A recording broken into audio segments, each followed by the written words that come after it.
Hi, I'm Cam. I'm Ethan. I'm AJ. This is our podcast on refugee rights and the refugee crisis. Alright.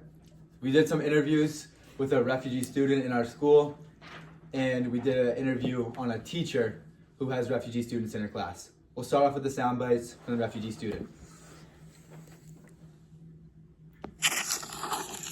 Hi, this is Cam, AJ, and Ethan.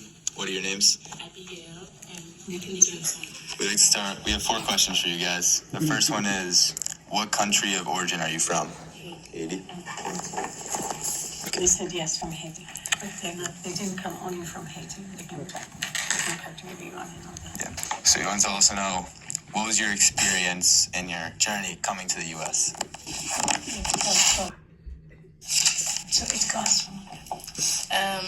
So we went from town to town before arriving here, like country to country before arriving to the US.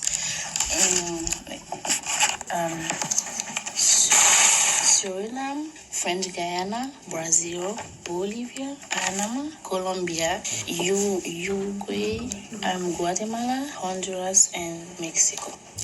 And it was like easy and difficult. From Haiti to Brazil, the trip was simple. From Venezuela, we worked for 3 days. Most people worked. We had to pay a lot of money to cross from from one country to the other. There were thieves.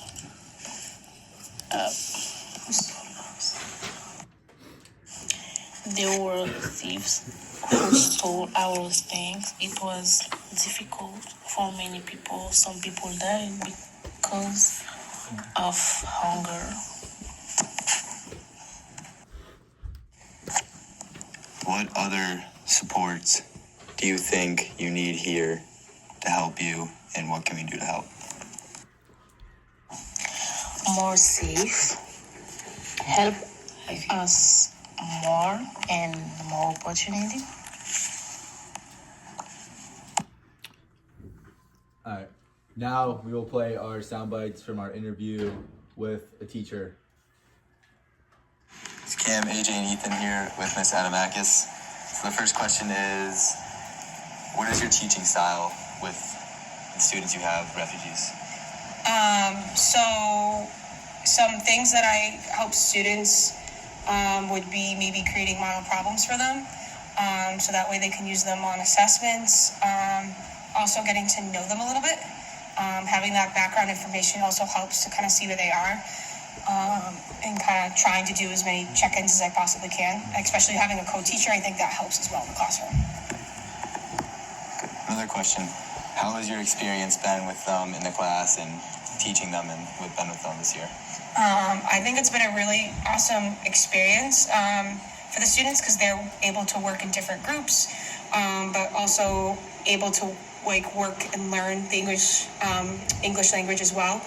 I think students benefit from the peer classroom group work activities and working with each other.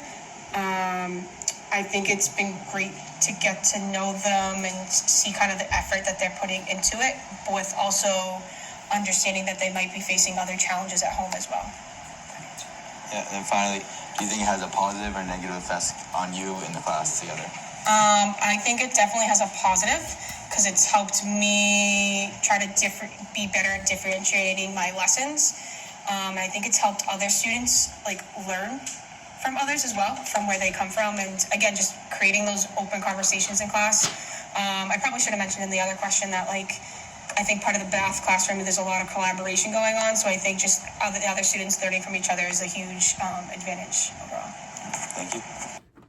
Alright, now let's move on. So the issue we are protesting is refugee rights and the crisis that is going on in America right now. Our evidence that this topic exists is poor living conditions, violence, discrimination, and lack of access to legal aid against refugees. So, the refugees, here in Foxborough, got treated very well, but we all crammed them all into one small hotel, all in the same area, and they don't have much mobility to get around. May not have many cars. Known a couple people that can't get to practices or can't get to school without walking, per se, and it just takes longer. Also,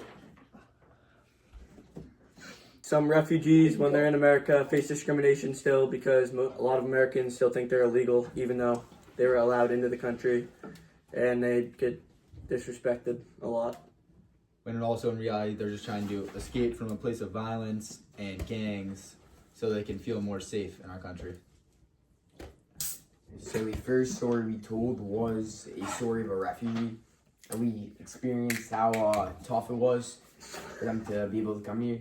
As seen, one refugee had to go through 11 different countries to get here, which is obviously very challenging. And we honestly, most Americans don't know what they've been through to get here, and they look past the fact. And like they said, the 11 countries they started in Haiti, and then they had to go through Santo Domingo, which is Dominican Republic. Then they had to go through French Guinea, Yep. Bolivia, Panama, Colombia, Uruguay, Guatemala, Honduras, and Mexico. They walked for 3 days at a time, and they also had to pay thousands of dollars just to get through some of the countries. So it cost them and their families a lot of money. It was a horrible trip. She also said in the sound bites how she knew it was tough for people and people were dying because of hunger on the street. She may have not seen anyone die, but she heard all about it, a lot of talk. Lost family throughout the She way. actually did say she saw someone die, Yeah. I think. Also, her family had to make a lot of sacrifices for them to be able to come here. Yes. They also lost each other, lost all their friends. They had to ditch some people. Yeah, lost family throughout the way and have to now try to get situated with their family with little to no contact in the U.S. with a whole fresh start. So overall, this journey was not easy for them to come here, and it was very challenging with many hardships. Yes, even though some parts of the journey may be easy, but it just gets harder as they go. They also had horrible sleeping conditions that night. I think they talked about. We left that out though, of the sound. But yeah, they slept in tents sometimes, and it was terrible. Who is impacted by the issue? In America, just everyone is impacted by the issue in daily life because so many refugees have come, and you may see them in all fashions of the world, whether it's in your school, your work, just on the street, where you live. You're gonna see them all the time. As we saw through Mrs. Adamakis' interview, we saw that this had a positive effect on her classroom, and we feel as if it did have a positive effect on many other teachers by hearing new experiences and helping more children learn. Yeah. And we, as a town and as a school, we have provided translators and teachers and as much as we can do to get them the education they need and deserve and may have missed out on for many years. Yep. Homes. Yep. We provide them many resources. And then we are protesting this because coming into the country can definitely be a difficult start for them, especially if they are being treated unfairly and some of them feel that they don't have the rights they deserve, and there's a lot they can do to change it.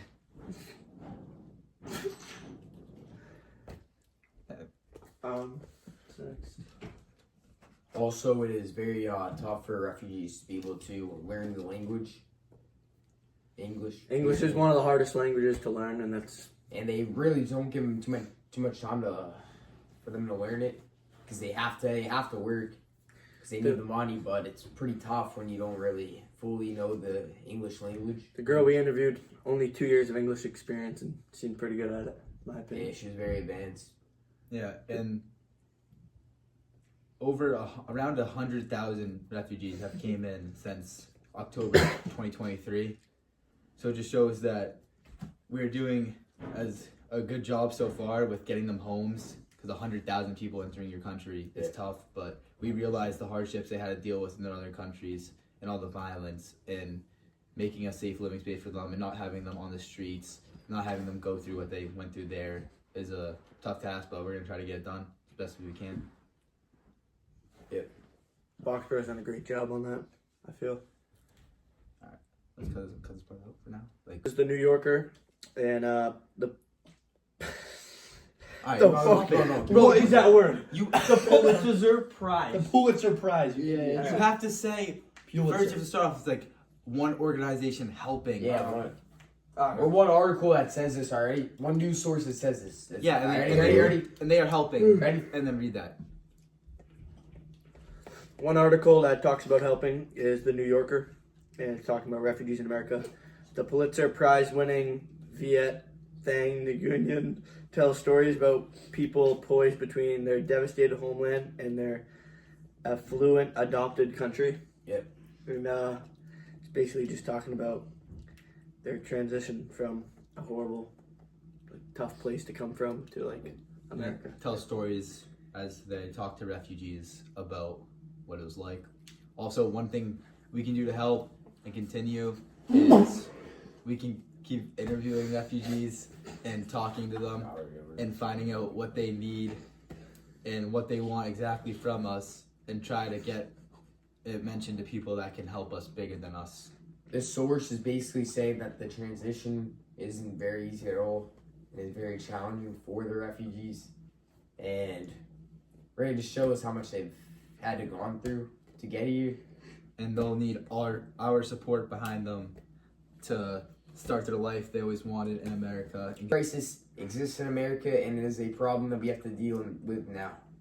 And we need to be prepared and know what to do as more refugees continue to come into our country. They're going to be coming for a long time, and we need to be able to make them feel safe and continue what we've been doing. So we can better help them in the future. All right, thank you guys for listening. I'm AJ. Cam. Ethan. Thank Good you. night. No, perfect.